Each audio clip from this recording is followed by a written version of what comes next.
Hey guys अस्सलाम वालेकुम। कैसे हैं आप लोग? आई होप आप लोग बिल्कुल ठीक होंगे। और आज काफ़ी दिनों के बाद मैं वीडियो बना रही हूँ क्योंकि मैं थोड़ा सा यूनिवर्सिटी में बिज़ी हो गई थी और आज फिर मुझे बुखार भी हो गया है। खैर, आइए स्टार्ट करते हैं हमारा टॉपिक आज हमने क्या डिस्कस करना है? हमने डिस्कस करना है समरी, जो कि चैप्टर नंबर 2 की है, कि फाइनली इसके अंदर इसका समराइज़ करते हैं अगर हम, तो इसका निचोड़ क्या था। एंड देन हम इसके रिव्यू क्वेश्चंस, जिसके अंदर हमारे पास एमसीक्यूज़ हैं, जिसके अंदर हमारे पास ब्लैंक्स हैं और कुछ टर्म्स हैं, शॉर्ट क्वेश्चंस हैं, लॉन्ग क्वेश्चंस हैं, उनको हम डिटेल में डिस्कस करेंगे। तो सबसे पहले हमारे पास है science is the systematic study of nature and how it affects us and the environment. Science के अंदर हम किस चीज़ के बारे में पढ़ते हैं? हम पढ़ते हैं कि किस तरह से वो हमारे ऊपर अफेक्ट कर रही है, हमारे इन्वायरमेंट के ऊपर अफेक्ट कर रही है। तो this is nothing but systematic study. So the biological method is the step wise process, जो कि हम डिटेल के अंदर इससे पहले 2 लेक्चर्स के अंदर डिस्कस कर चुके हैं कि ये एक स्टेप वाइज प्रोसेस होता है, जिसके अंदर साइंटिस्ट का क्या काम होता है कि वो रीज़न को क्या करता है, फाइंड करता है किसी भी बायोलॉजिकल प्रॉब्लम की। अब लिविंग बीइंग्स की कोई भी बायोलॉजिकल प्रॉब्लम है, ठीक है, तो उसका सॉल्यूशन, उसका रीज़न, उसका कॉज फाइंड करने का काम जो होता है वो साइंटिस्ट का होता है। सो ऑब्जर्वेशन हमारे पास क्या थी? एक ऐसी स्टेटमेंट थी, ऐसी किसी नॉलेज की स्टेटमेंट थी जो कि हमें कैसे मिली थी? सेंसेस के थ्रू मिल रही थी। सेंसेस कौन से यूज़ कर रहे थे? अगर हम सेंसेस को यूज़ कर रहे थे तो हम कह रहे थे कि क्वालिटेटिव स्टडी करें। अगर हम इक्विपमेंट्स को यूज़ कर रहे थे, न्यूमेरिकल डेटा अगर हमारे पास आ रहा था, काउंटेड फॉर्म में आ रहा था, तो हम कह रहे थे कि क्वांटिटेटिव डेटा है। तो इन मेथड्स का यूज़ करते वक्त हमने क्या कहा था? Through the use of scientific equipment हमारे पास क्या है? क्वांटिटेटिव। और अगर सेंसेस का यूज़ कर रहे थे, कैटेगरीज को डिस्कस कर रहे थे, ठीक है, तो वो हमारे पास क्वालिटेटिव डेटा था। तो इनको डिस्कस करते हुए, इनको अपने मद्देनज़र रखते हुए हमने क्या किया था? एक ऑब्जर्वेशन तैयार की थी। So your question should tell what is that and you are trying to discover और अकॉम्प्लिश इन योर एक्सपेरिमेंट। तो आपका जो क्वेश्चन है किसी भी प्रॉब्लम का, वो ऐसा होना चाहिए जिससे क्लेरिफाई हो सके कि आप क्या डिस्कवर करना चाह रहे हो, ठीक है, अपने एक्सपेरिमेंट से आप क्या चाह रहे हो, क्या अकॉम्प्लिश करना चाह रहे हो। सो हाइपोथेसिस हमारे पास एक टेंटेटिव स्टेटमेंट होती है, एक आइडिया होता है, जिसमें आप एक्सप्लेन कर रहे होते हो। कोई भी नेचुरल इवेंट हो सकता है, कोई पर्टिकुलर एक्सपीरियंस हो सकता है, किसी की कोई कंडीशन हो सकता है वो पहले से ही किसी ने दी हुई हो सकता है आपने उसको उसके अंदर अपनी ऑब्जर्वेशंस का डेटा कलेक्ट करके पिछली कुछ स्टेटमेंट्स रख के उनको मिला के और एक हाइपोथेसिस दी हो, तो वो हमारे पास हाइपोथेसिस होती है। So the deductive reasoning involves the use of if and then logic, it moves from specific to general. हमने कहा था कि रीजनिंग जब वजूहात पेश कर रहे होते हैं हम हाइपोथेसिस देने की, तो हमारे पास 2 मेथड्स होते हैं। एक होता है इंडक्टिव मेथड, इंडक्टिव रीजनिंग, और दूसरा होता है डिडक्टिव रीजनिंग, ठीक है। तो हमने कहा था कि इंडक्टिव रीजनिंग के अंदर हम स्पेसिफिक टू जर्नल वे के अंदर उस वजह को बयान कर रहे होते हैं, और डिडक्टिव के अंदर हम जर्नल टू स्पेसिफिकली इस वजह को बयान कर रहे होते हैं कि हमारा रीज़न ये है, इस हाइपोथेसिस का। लेकिन एक डिफरेंस और है, वो ये है कि डिडक्टिव के अंदर हम इफ़ एंड देन का यूज़ करते हैं। अगर ऐसा होता तो ऐसा है, ऐसा था इसलिए ऐसा कह रहे हैं। तो मतलब इफ़ मतलब अगर, देन तो ऐसा है, ठीक है। तो कोई ना कोई लॉजिक दे रहे होते हैं हम, तो वो डिडक्टिव रीजनिंग कहलाती है। लेकिन जो इंडक्टिव रीजनिंग होती है उसमें इफ़ एंड देन का कोई लॉजिक नहीं होता, ठीक है। सो रिजल्ट के अंदर क्या होता है? सारी की सारी आपने जो भी डेटा, जो भी ऑब्जर्वेशन आपने कलेक्ट की हैं अपनी ऑब्जर्वेशन के दौरान, उसको आप क्या कर देते हो? कंक्लूड कर देते हो उसको। मतलब आप क्या कर देते हो? डिटेल उसकी कंप्लीट बयान कर देते हो कि अब रिज़ल्ट फाइनल, इसका नतीजा जो है वो इस सब करने का ये निकला।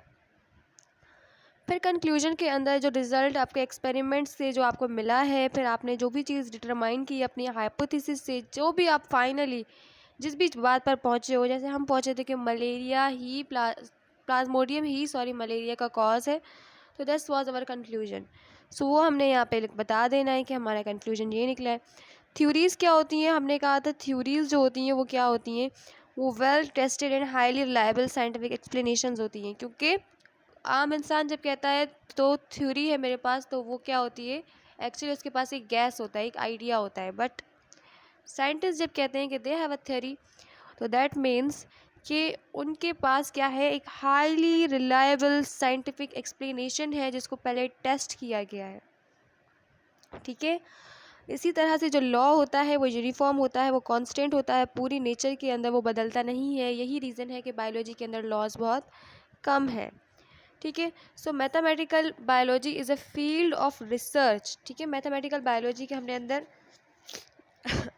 हमने डिस्कस की थी मैथमेटिकल बायोलॉजी क्या होती है। ठीक है ना, जिसके अंदर हमने रेशो प्रोपोर्शन वगैरह को भी डिस्कस किया था।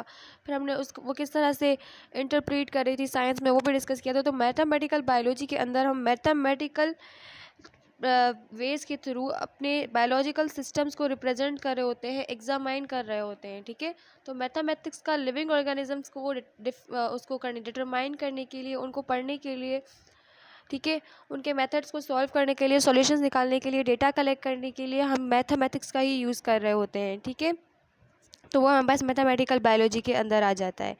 वाईफाई बंद कर देती हूँ, वरना ये नीचे से अब टेक्स्ट में जिस तरह के लगाती जाऊँगी ये शो होती रहेंगी। सो अब आ जाते हैं हम रिव्यू क्वेश्चंस की तरफ। आई होप आप लोगों को समरी क्लियर हो गई होगी।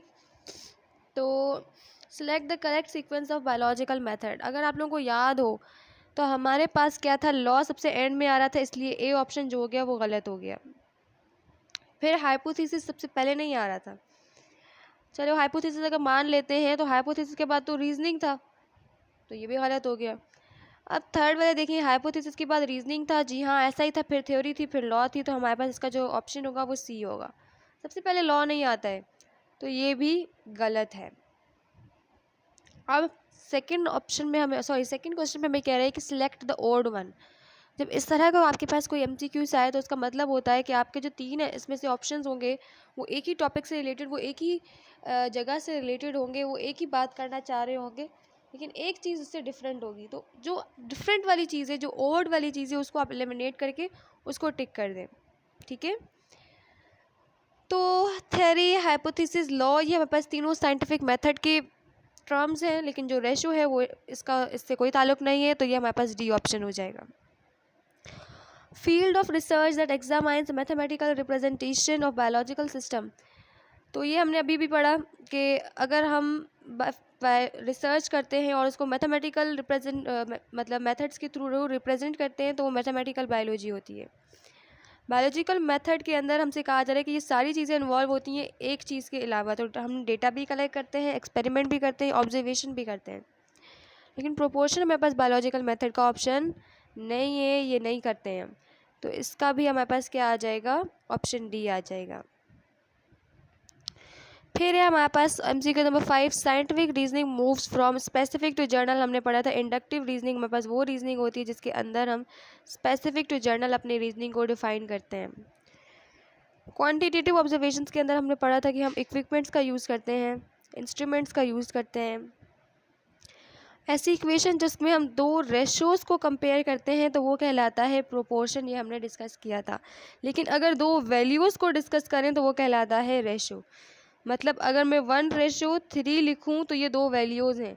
दूसरा रेशो अगर मेरे पास 1:3 है, दो मतलब रेशोज़ हैं हमारे पास 1:3 और दूसरा रेशो 1:3, तो 1:3 फिर डबल रेशो 1:3। अगर ऐसा सीन आ जाए, दो रेशोज़ को कंपेयर करना पड़े मुझे, तो वो कहलाता है हमारे पास प्रोपोर्शन। लेकिन अगर दो वैल्यूज़ को जैसे 1 और 3 ये दो वैल्यूज़ हैं उनको कंपेयर करना पड़े तो ये रेशो कहलाता है। एमसीक्यूज नंबर 9 है हमारे पास, व्हाट इज़ हाइपोथेसिस। हाइपोथेसिस क्या होती है, the same thing as an unproving theory. क्या, कौन सी सेम थिंग ये तो ऑप्शन ही वेल डिफाइंड नहीं है। सेकंड कह रहा है tentative explanation that can be tested and falsified. जी हाँ, हमने यही पढ़ा था कि ऐसी कोई भी आपकी अपनी एक्सप्लेनेशन जिसको टेस्ट किया जा सके और उससे पता चल सके कि ये ठीक है या गलत है। वेरीफिएबल ऑब्जर्वेशन नहीं, ऐसा भी नहीं था। अभी वेरीफाई कैसे होगी, वो तो हमें एक्सपेरिमेंट के थ्रू वेरीफाई होगी, और एक्सपेरिमेंट तो हाइपोथेसिस के बाद वाला स्टेप होता है। So a fact based on quantitative data that is falsified, ज़रूरी नहीं वो फॉल्सिफाइड हो, वो ठीक भी हो सकती है, तो ये भी गलत है। तो अब 10 जो हमारे पास एमसीक्यू से, in data organization which method is mostly useful.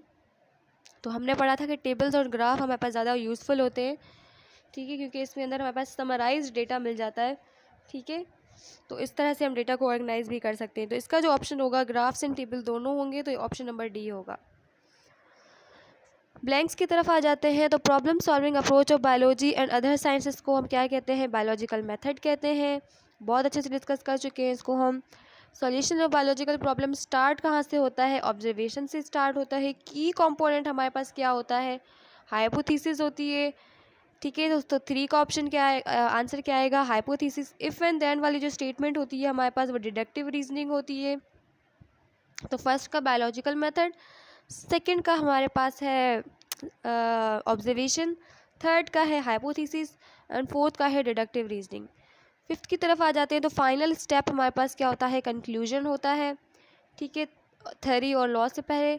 और ऐसा यूनिफॉर्म या कांस्टेंट फैक्ट जो पूरी नेचर के अंदर मतलब गलत ना कहलाया जाए, सही कहलाया जाए, एक्सेप्टेबल हो, वो चीज़ हमारे पास लॉ कहलाती है। तो 6 का हो जाएगा लॉ, 5 का मैंने बताया आपको कंक्लूजन, एंड 7 का है once you have the data you may need to perform data analysis. तो जब आपके पास डेटा होता है तो आपको क्या करना पड़ता है? उस डेटा को एनालाइज करना पड़ता है। ठीक है, तो ये डेटा एनालिसिस वाला हमारे पास जो टॉपिक था उसके अंदर हमने डिस्कस किया था। तो इसका ऑप्शन क्या होगा? Data analysis.